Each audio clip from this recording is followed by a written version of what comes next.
Hello and welcome to the channel. I'm Annie, this is Stanley, and we're here to talk about books. So for this video, we're starting a series that I'm transferring over from my podcast, which I call Reviews Revisited, in which I pick a book that I have read and reviewed since 2005, which is when my reviews catalogue dates back to. I reread it and do a deep dive analysis and then compare my reactions to the review from the first time I read it. And my selection for this first iteration of this series on YouTube is The Three by Sarah Lotz, which I discovered in my audiobook library and basically don't remember anything about at all, so it's going to be a complete mystery. I think there was a plane crash, there might have been something weird to do with some kids. I think it's a bit thrillery, might be a bit creepy.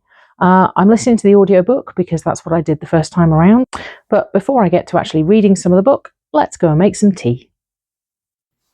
So here we are at the tea drawers. Let's see what today's selection brings. So that's 6 and 0. So 6 is green, berry and vanilla. Always a good choice. Lovely.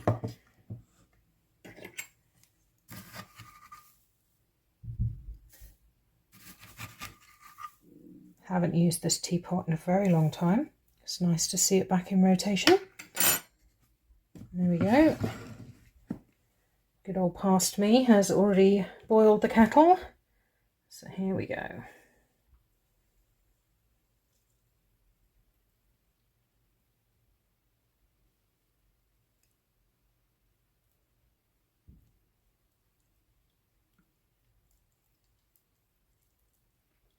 Okay, lovely pot of green, berry and vanilla.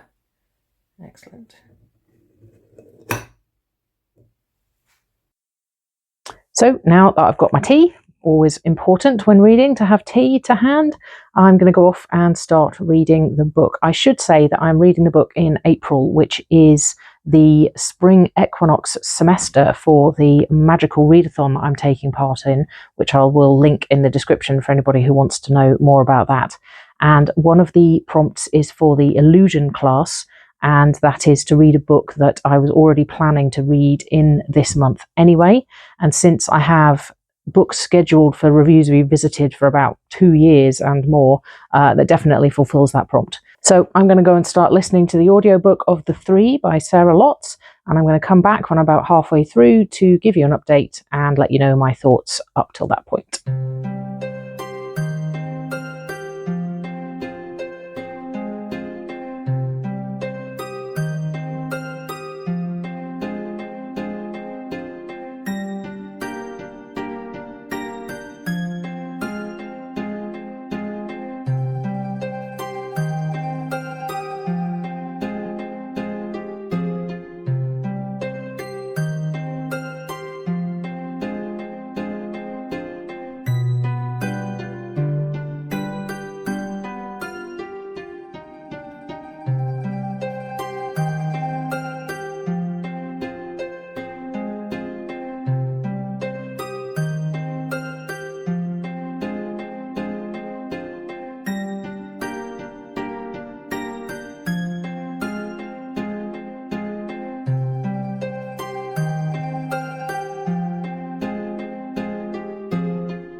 So I'm back. I have reached the end of chapter 34 in The Three by Sarah Lotz.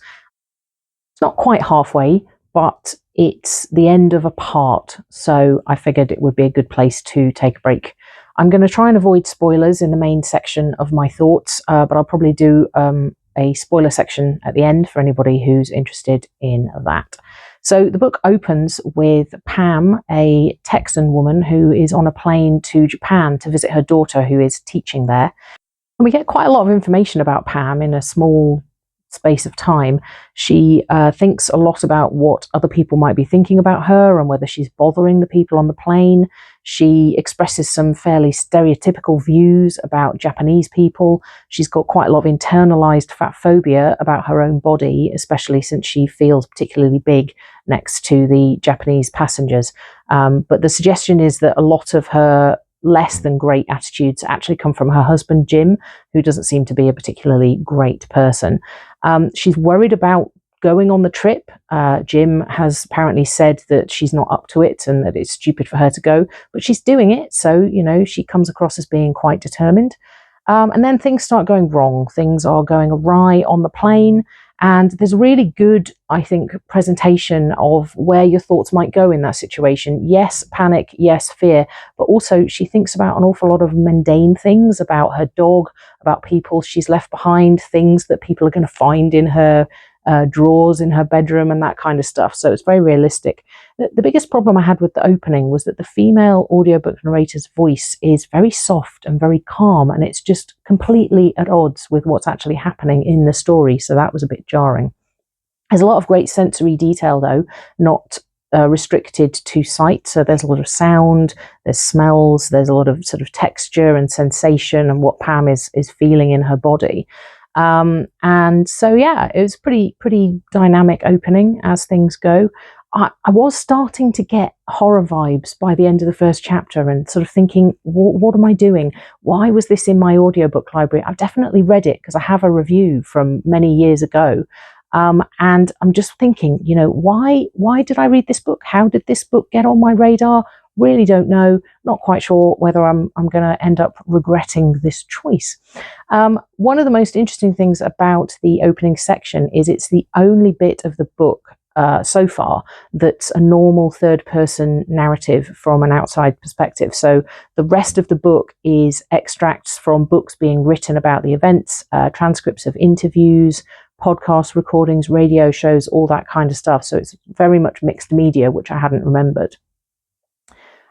Chapter 2 actually starts with one of the books within the book. There's two, one by an American journalist named Elspeth, who is writing an investigative piece about the events, and one from the point of view of a man named Paul, who is a main character. He's the guardian of one of the child survivors of the plane crashes. So we've got two people within the fictional world of the novel writing books about what happened. And the book is split between two different narrators. So you've got Elspeth's sections, which are extracts from her book, and any of the people that she interviews who are male are voiced by the male narrator. And you also have Paul's book, which you get extracts from, which are also done by the male narrator. And the narrators are really good. They have a lot of characters to deal with. They have a lot of different accents to deal with. As far as I'm concerned, I don't know, but from my experience of watching media set in these places, the accents are pretty good. The fictional non-fiction book, though, within the book, as it is, has content warnings for upsetting things. So I'm still a little bit nervous about what might happen. And also because it's very much a fractured narrative, and it's lots of bits and pieces and lots of short sections which are sort of jumping around the world and featuring lots of different characters who may or may not be in it again. It's quite a lot to keep track of, so I did find it a little bit confusing. We get more realistic thoughts because Paul, when he first finds out about the one of the plane crashes, which has some of his family members on, he thinks, remember what you're feeling, Paul, you can use it in your acting, which doesn't put him in necessarily a brilliant light, but I think it is very realistic.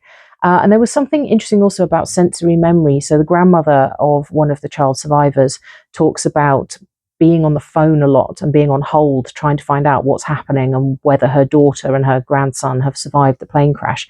And then she says that any time she hears the song that was the hold music, she's taken right back to that moment, which I thought was really relatable. I actually have it the other way around. So I go on a lot of walks and I listen to audiobooks while I'm walking. And a lot of the time, if I go somewhere that I haven't been for a while, I will sort of set foot on a path and immediately think, oh, this is the audiobook that I was listening to last time I was here, and kind of remember where I was up to in the story. So that's quite interesting. The planes go down in different parts of the world, and one of them is Japan. So we get quite a lot about Japanese society and geography and culture, which is very interesting.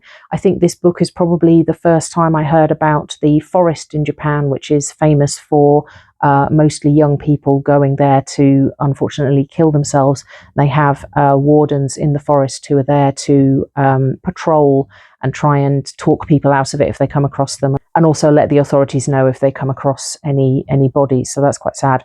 And also there's mention of hikikomori, which is a phenomenon in Japan where, again, mostly young people are withdrawing completely from society and not leaving their houses and struggling very much with interacting with people and taking part in the world. So that's an interesting thing that I was aware of, but I hadn't realised that this is the book that I got it from.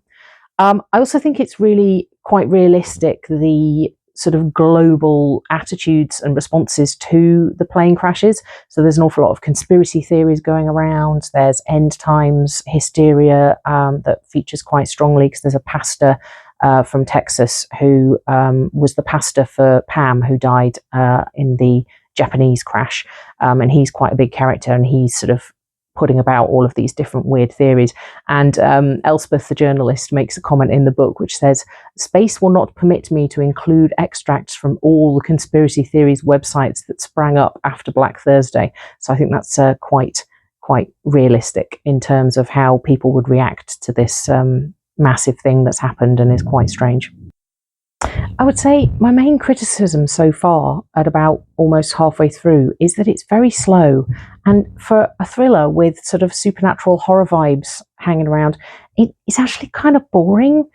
There's a very gradual build up to the potential horror. There are hints. There's obviously something weird is going to happen, because otherwise why would people, including Sarah Lotz, the author of the actual book, why would multiple people within the book as well be writing about these events?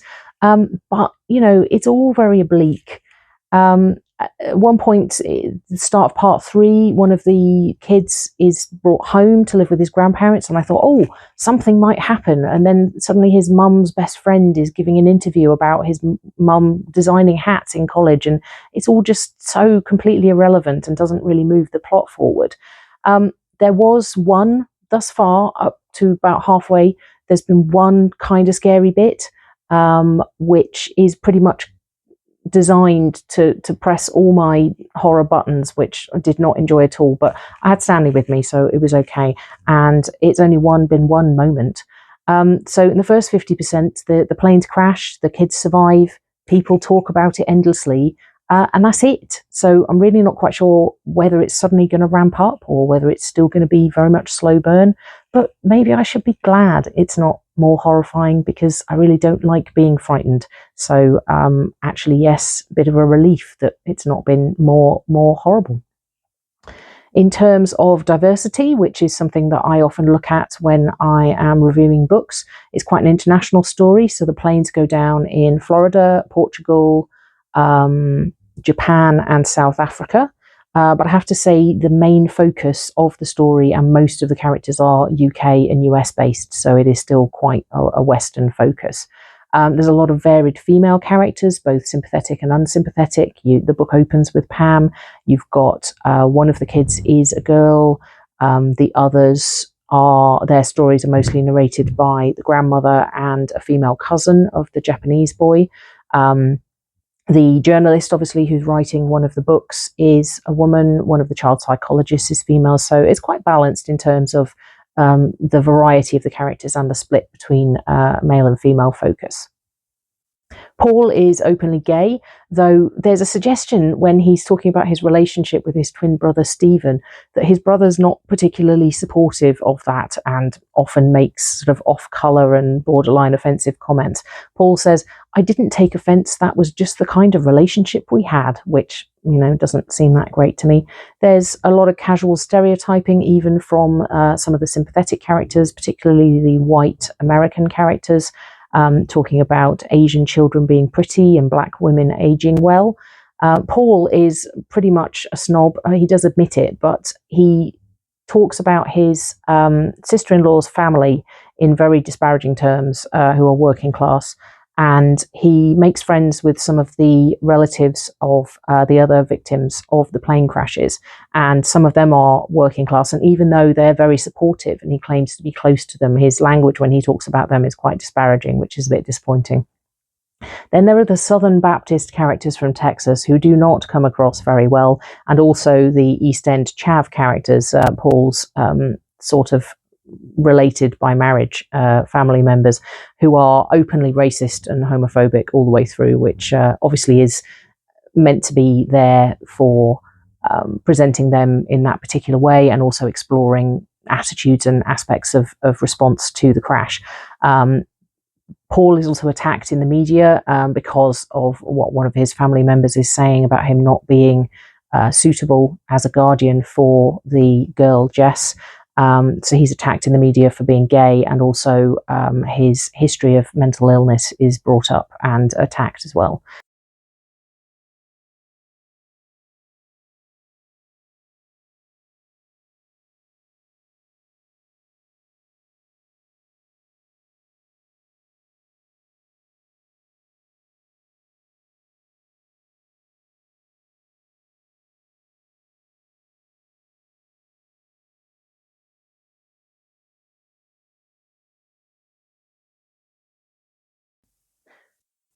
So now I'm going to go into a brief spoiler section. So spoilers. If you don't want spoilers, you can skip to the end of the marked section, and then I will be going back to non-spoilery thoughts. I don't actually have that many spoilers for the first half because pretty much nothing happens. I mean, it's 2012, which means that I must have read the book a lot more recently than I thought, because I assumed that it was, 15, 16 years ago that I read it. 4 planes crash on the same day in completely different areas of the world.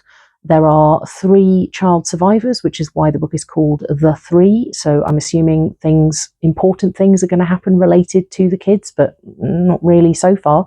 So I did remember correctly that it was about plane crash and there's something to do with kids. One of the only bits of intrigue in the first half is that there may be a 4th survivor, because apparently there was nobody recovered on the South African plane crash site, but possibly a child was seen. And there's the suggestion, the end times hysteria people are saying that they're embodying the 4 horsemen of the apocalypse and heralding the end of the world. So there needs to be a 4th. And because there are 1 child from each plane, you kind of assume that there should be also a survivor for whatever reason. But that's not really explored, and the child isn't found in the first half, so no idea. One of the first instances where there's a suggestion that something might be not quite right about the kids is the best friend of Bobby's mother, the American child survivor, talks about how he's completely changed when he comes back after the plane crash. But what's interesting about it is that he's changed for the better, because she talks about him having been really terrible beforehand, throwing tantrums all the time, manipulating all of the adults in his life, even going so far as torturing her kitten when she's babysitting, and when she subsequently, shoves him and he hits his head on the kitchen counter and is bleeding everywhere, he apparently doesn't react as you would expect a 6-year-old to react to that kind of situation and being in pain, and that he's completely different and completely calm and pleasant and fairly non-communicative when he comes back. There's also the suggestion that Jess, the British girl, has changed. There's reference to her reminding herself of her name and who Paul is and what their relationship is, which he kind of explains away as her still being a bit confused and a bit traumatized because she's in a coma for a while after the plane crash. And then she uses really inappropriate language when he's reading The Lion, the Witch and the Wardrobe to her, and she's talking about her responses to the characters. And then the one really freaky, scary bit, which I did not enjoy, is that when Paul is in bed, he wakes up and he gets the sense that his brother Stephen is sitting on the end of the bed, but there's something slightly wrong about his shape and he's all in shadow. And he says to Paul, "What have you done? How could you let that thing in the house?" So obviously it's going somewhere, but where it's going, no idea. And it's taking a very, very long time to get there, but we shall see. Anyway, that is the end of the spoiler section. Spoilers finished. So yeah, that's my thoughts on the first half of The 3 by Sarah Lotz. I'm going to go and carry on listening to it and see whether it gets more thrilling, more scary, more exciting in the second half. And then I'll come back to let you know what I thought when I finished.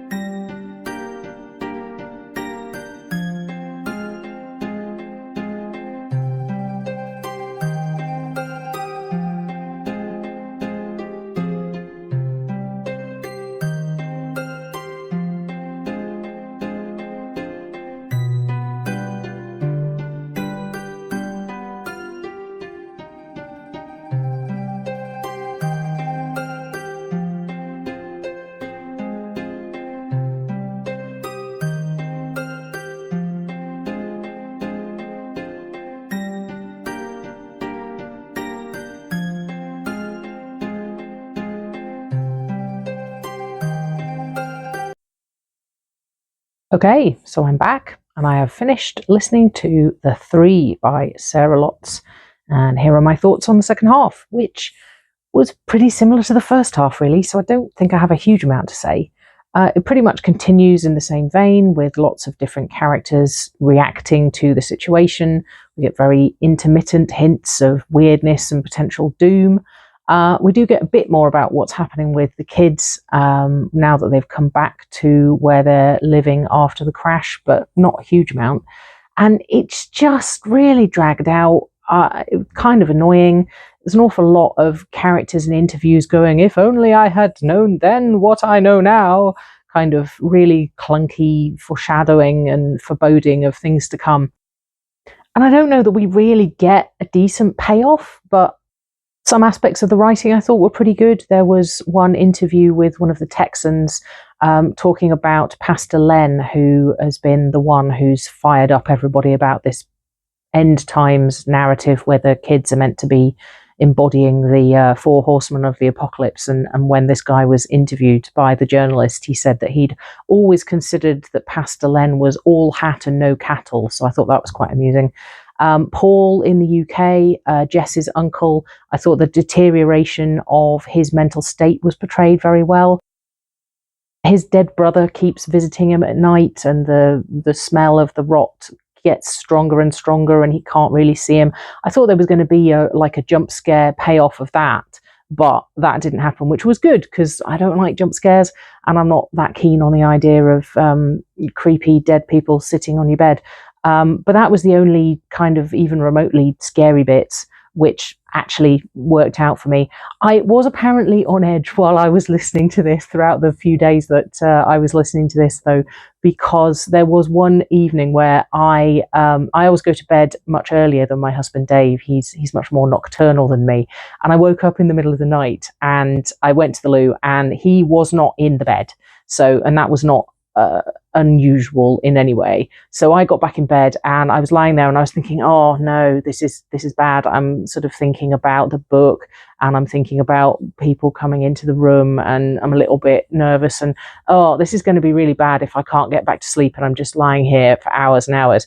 And what felt like the next second to me, there was suddenly someone lying next to me in the bed snoring, and I thought I hadn't gone back to sleep, and clearly I had, because Dave had obviously come to bed and not woken me up. But in my experience of it happening, it felt like he had suddenly teleported into the bed, and that really freaked me out.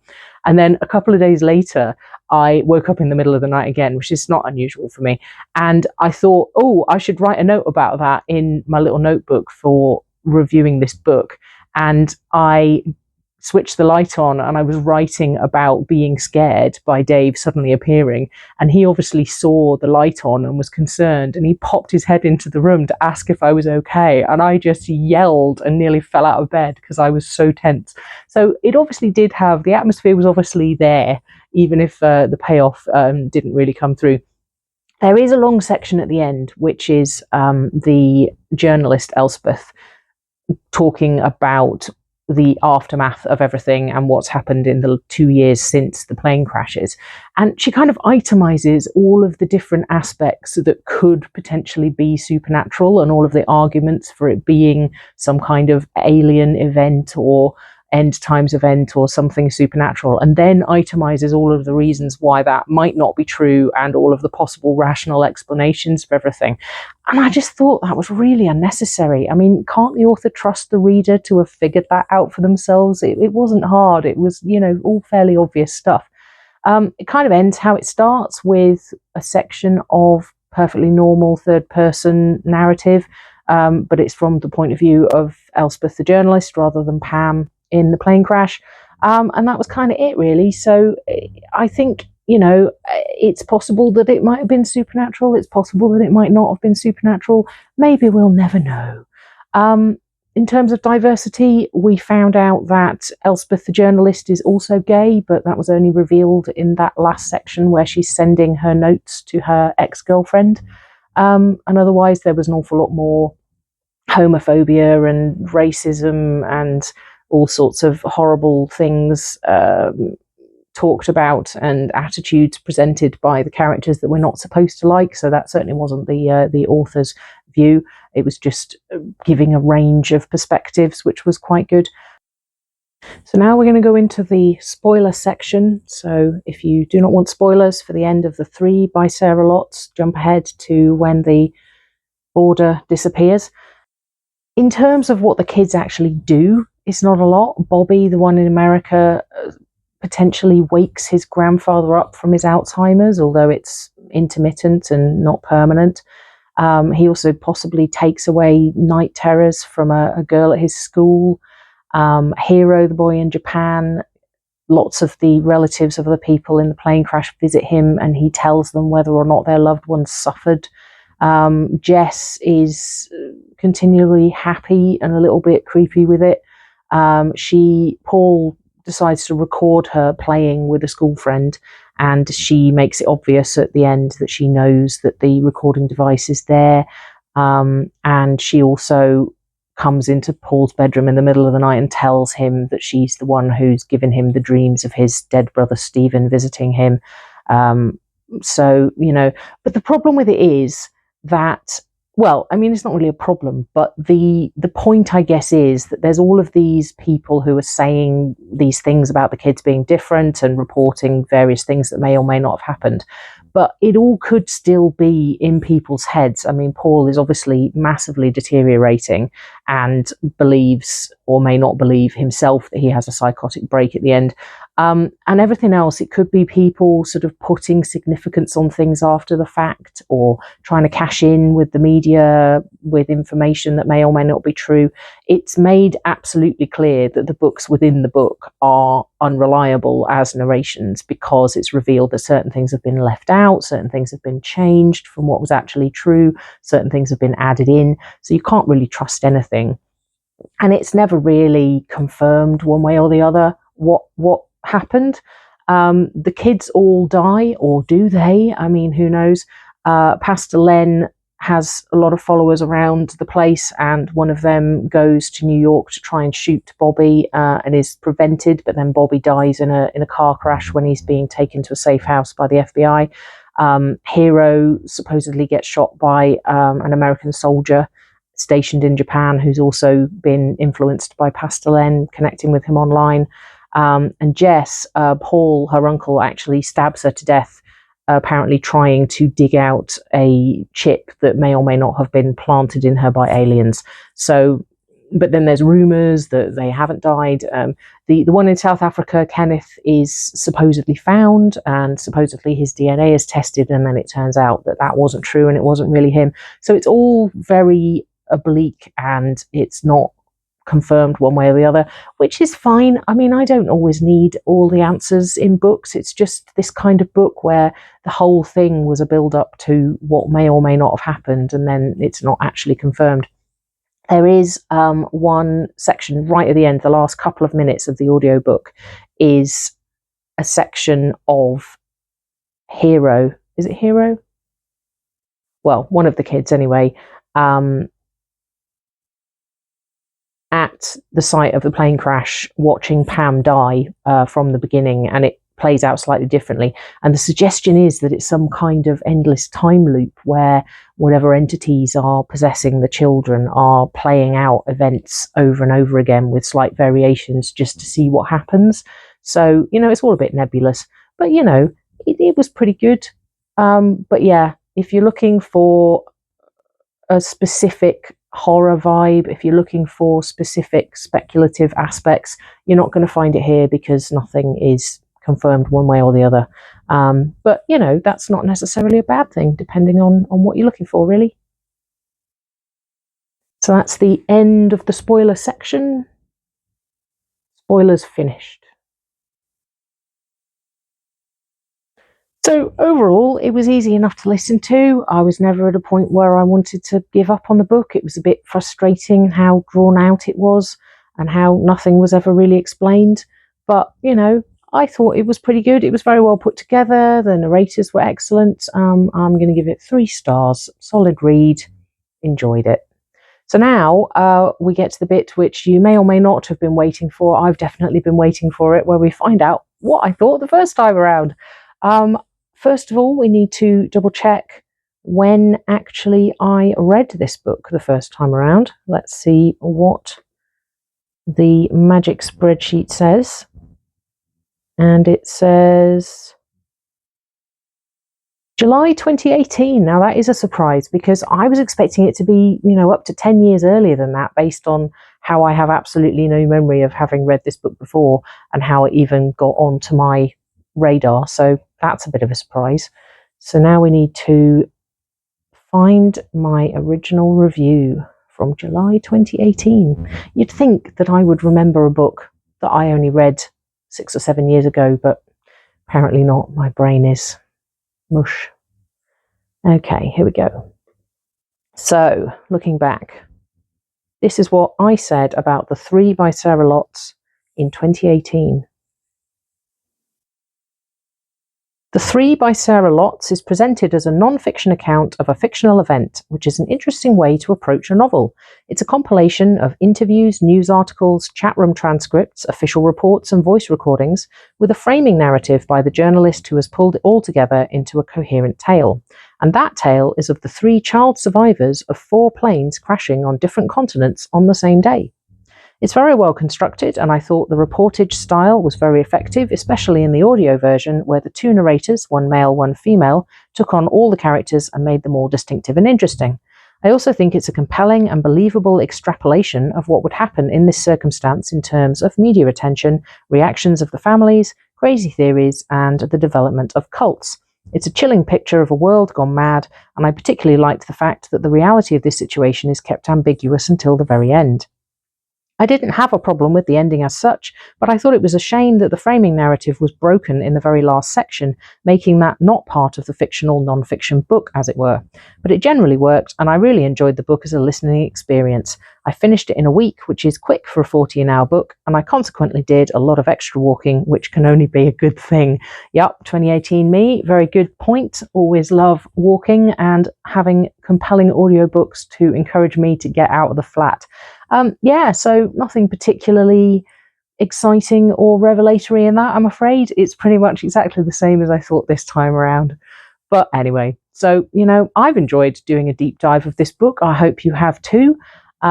Next time, I'm going to be doing The House of Shattered Wings by Eliette de Bodard. So, did I like it before? Am I going to like it again? Who knows? We'll find out together. So as I say, I hope you've enjoyed this video. Please like and subscribe if that feels appropriate to you. Drop me a comment if you happen to have read this book. I don't know that it's wildly popular or well known, but if you do happen to have read it, then yeah, let me know what you think. And also, leave a comment if there's any books that you've revisited that you couldn't remember and whether you were able to compare your thoughts to the time before. Have a look down in the description box for everywhere else that you can find me online and all my other projects, and also Stanley's online content, because his online content is awesome because he's amazing. And I guess I will see you next time.